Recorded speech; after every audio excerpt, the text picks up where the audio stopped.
Un mensaje para hoy. Un mensaje para hoy.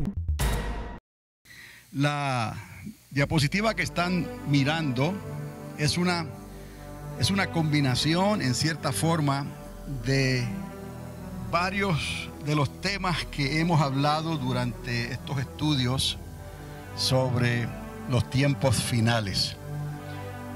Quizás convenga mostrarles algo de esta diapositiva como un recordatorio nada más, antes de entrar en lo que vamos a leer en esta noche, porque vamos a leer a partir del capítulo 19 más o menos, a mitad del capítulo, ciertas cosas que les quiero decir para entonces seguir ya a la conclusión final.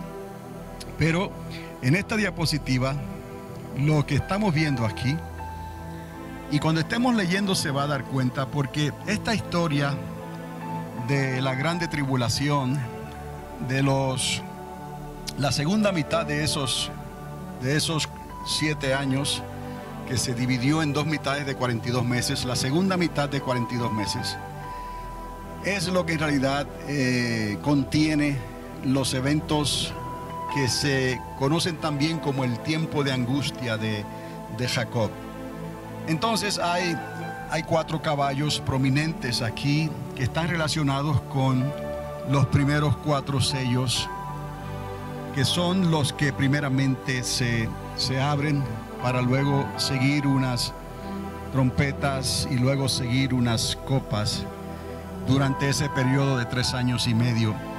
Si pueden ver aquí, les dejé en esta esquina los primeros 42 meses de esa última semana. La semana tiene 7 años, dividida en 3 años y medio cada mitad.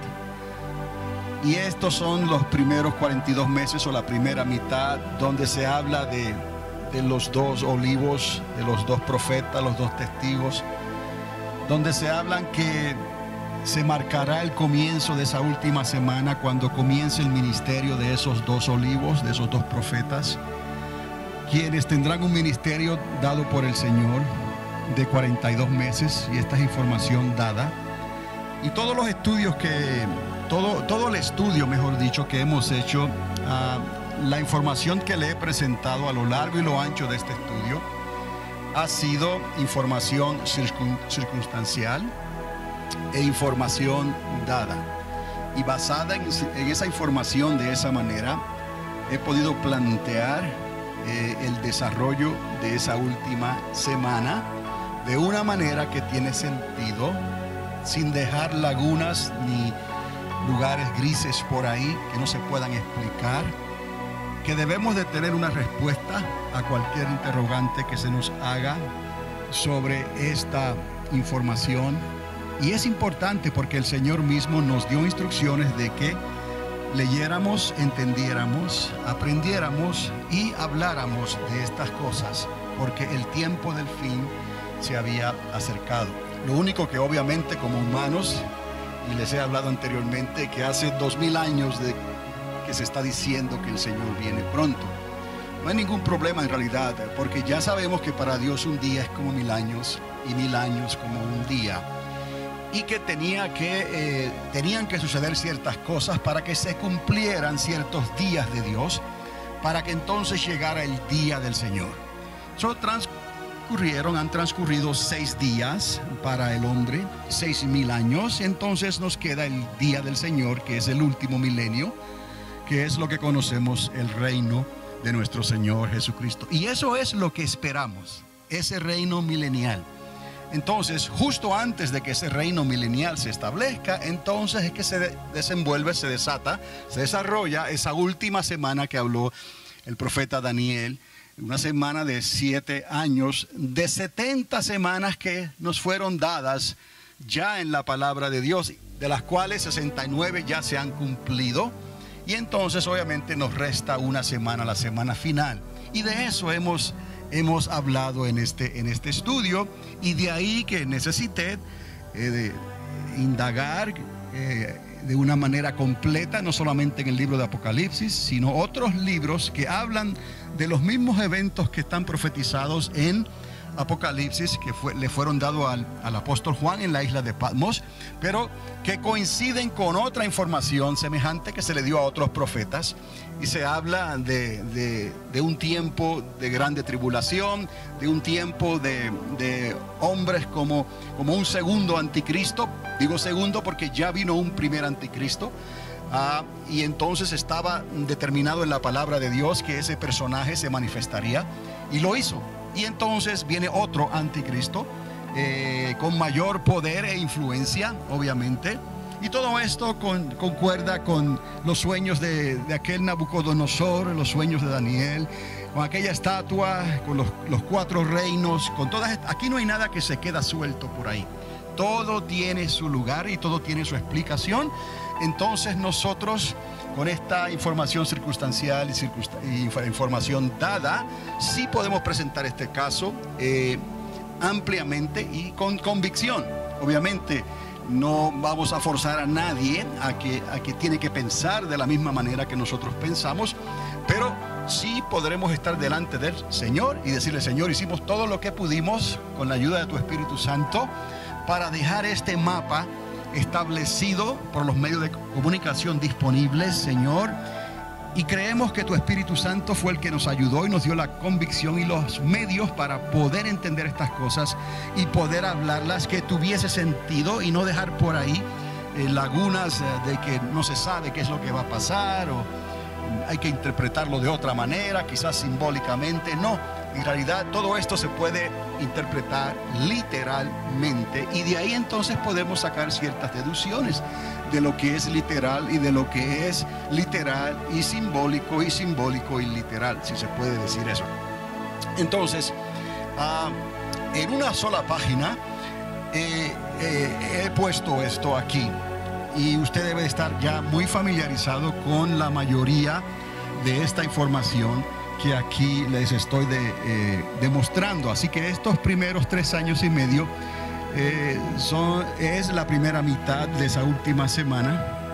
Entonces algo siniestro ocurre a la mitad de esa semana, esa media hora de silencio. Es una transición, se hacen ciertos preparativos, y la misma Biblia nos dice que algo ocurre en el tercer cielo o en los cielos, donde el dragón, la serpiente antigua, hay una lucha, y ese dragón es lanzado entonces a esta tierra, y con él los ángeles que se rebelaron contra Dios y le hicieron caso a Lucifer cuando él quiso usurpar el lugar de Dios, el creador de todas las cosas. Entonces eso obviamente nos da más información y nos ayuda a entender que en realidad el diablo no está suelto aquí en la tierra como se cree, ¿no? Y como se dice, él tiene acceso a esta tierra, sus emisarios tienen acceso a esta tierra, él es el príncipe de este mundo, pero todo lo que el diablo hace aún está controlado. Él no puede hacer lo que le viene en gana. Entonces llegará ese momento en que será lanzado a esta tierra, y entonces la misma escritura nos dice: ay de los moradores de la tierra. ¿Por qué? Porque el diablo ha sido lanzado a la tierra sabiendo que le queda ¿qué?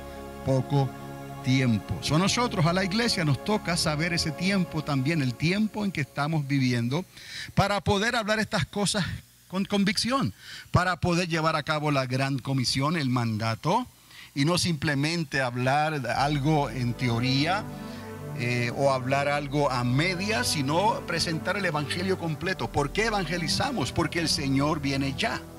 Y así podemos entender que nuestra misión no es cambiar al mundo y menos cambiar la sociedad. No es esa la misión.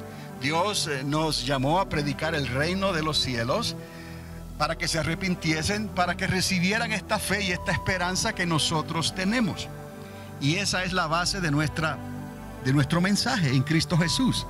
Convertíos al Señor, porque el Señor viene otra vez. O esa es nuestra esperanza.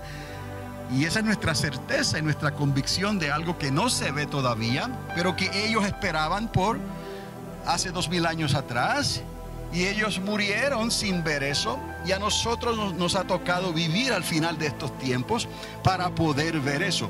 Si vamos a predicar, vamos a enseñar, vamos a evangelizar, tenemos que asegurarnos de incluir en nuestro mensaje: recuerda que el Señor viene ya, se acerca. Esto es lo que se acerca pronto sobre la tierra, y creemos firmemente que a nosotros nos ha tocado ver ese tiempo. Sencillamente, no vamos a ponerlo en dudas, simplemente lo vamos a creer y le vamos a dejar el resultado al Señor.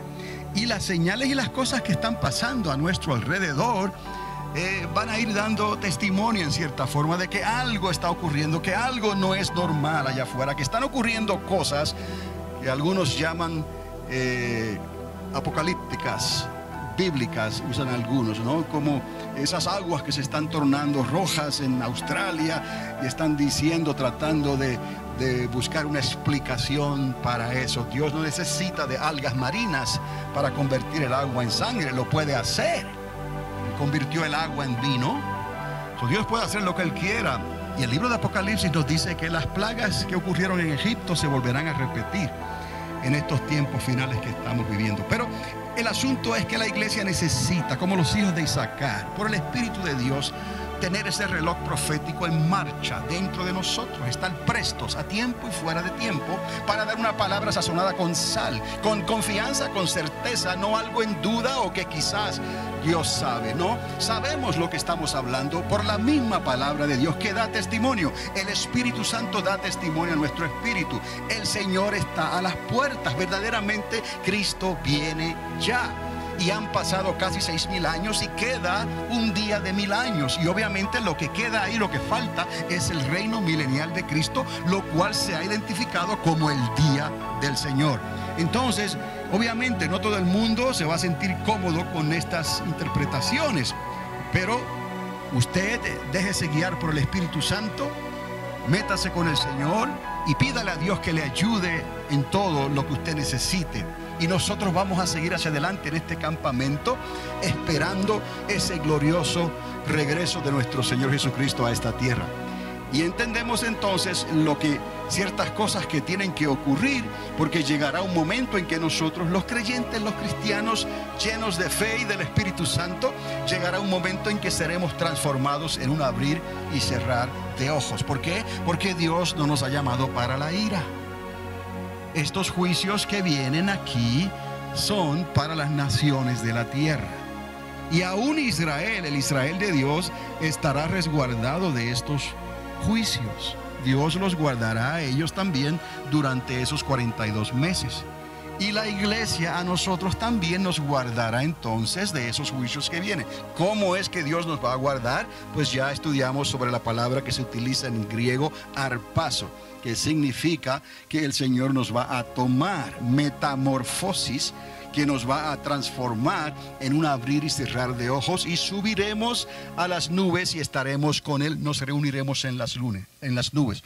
Y hasta el Señor nos da un ejemplo de esos dos testigos, que ellos también en cierta manera pasarán por una transición así. Lo único que ellos serán asesinados, ya estudiamos eso, y después de 3 días y medio el Señor los llamará desde las nubes, y ellos que resucitarán y subirán a las nubes a reunirse con el Señor. Y eso también habrá de ocurrir a la mitad de esa última semana. No estamos hablando en realidad de cosas exclusivas y nuevas, ¿no? Todas ellas ya se han manifestado en la palabra de Dios de una manera u otra, o Dios nos ha dado la interpretación y la explicación para que su iglesia tenga paz. No nos debe de sorprender como ladrón en la noche. Eso es para el mundo. Y sabemos que será como en los días de Noé y como en los días de Lot. Así será la venida del Hijo del Hombre. Entonces, aquí pues hago énfasis en estos 4 caballos con sus 4 jinetes. Lo único que quiero decirles también, que note que todo esto comienza, cuando hablo de la grande tribulación, ya a la mitad de la semana, comienza con un caballo blanco y su jinete, y concluye también con otro caballo blanco y su jinete. y que estos caballos blancos no son los mismos, ni los jinetes son los mismos, aunque en otros siglos se hicieron esas interpretaciones erróneamente. ¿Estamos? Ahora nosotros podemos darnos cuenta que en realidad cuando miramos todo esto como la suma de la palabra es la verdad, nos podemos dar cuenta que este primer jinete en este primer caballo blanco está conectado bíblicamente a ese famoso arquero, el hijo de Agar, que se llamó Ismael. Y ahora quizás podamos darnos cuenta, quizás de una manera más clara, cómo todo este papel se está desenvolviendo y está en familia, por decirlo así. Porque la promesa no vino por Ismael, por el hijo de la esclava. La promesa vino por la libre, vino por Sara. Entonces el hijo de la esclava, también el apóstol Pablo, cuando habla sobre Sinaí, cuando habla sobre los que tienen el velo todavía puesto, él también usa esa expresión para recordarle al pueblo de Israel que Cristo vino como el hijo de la libre, como el hijo de Sara, de la descendencia de Isaac. Entonces, para que el pueblo de Dios se dé cuenta que no está atado a una instrucción que se dio o se le dio a Moisés, que iba a ser sombra de lo que iba a venir más adelante. Y por eso el pueblo de Israel todavía está con las vendas puestas sobre sus ojos, siguiendo al monte Sinaí, o las instrucciones que se le dieron a Moisés en el monte Sinaí. Ahora, regresando a lo de Ismael, entonces la promesa no vino por Ismael, sino vino por ¿quién? Por Isaac. Entonces, en estos dos caballos podemos ver aquí la representación de Ismael, el arquero de renombre, donde aparece por primera vez nombrado como arquero en la Biblia, utilizando el nombre de Ismael. Ese es él, el hijo de Agar. Entonces, Cristo, obviamente, de la descendencia de Isaac, la promesa, en otro caballo blanco. Entonces nos damos cuenta que este periodo de los 4 jinetes, los primeros 4 sellos, según se van abriendo, son los primeros 28 meses de la segunda mitad de la gran tribulación. Los primeros 28 meses es este tiempo que estamos viendo aquí. Y entonces la venida de Cristo, donde Él pondrá sus pies sobre el monte de los olivos, esa venida visible, su segundo advenimiento visible, será entonces al final de la gran tribulación, en el conflicto que conocemos como Armagedón. Ese es el gran conflicto en el valle de Jezreel, que se llama Armagedón. Entonces nos damos cuenta que todo esto ocurre durante la segunda mitad, y al final de ese tiempo entonces aparece el Señor en su caballo blanco. ¿Qué más les estoy mostrando aquí en esta diapositiva? Bueno, esta foto que vemos aquí, ahora esto es solamente una foto que quiero utilizar, pero es una foto real del satélite Hubble, que está registrada en la NASA, de algo que ellos fotografiaron en el espacio y no saben qué es.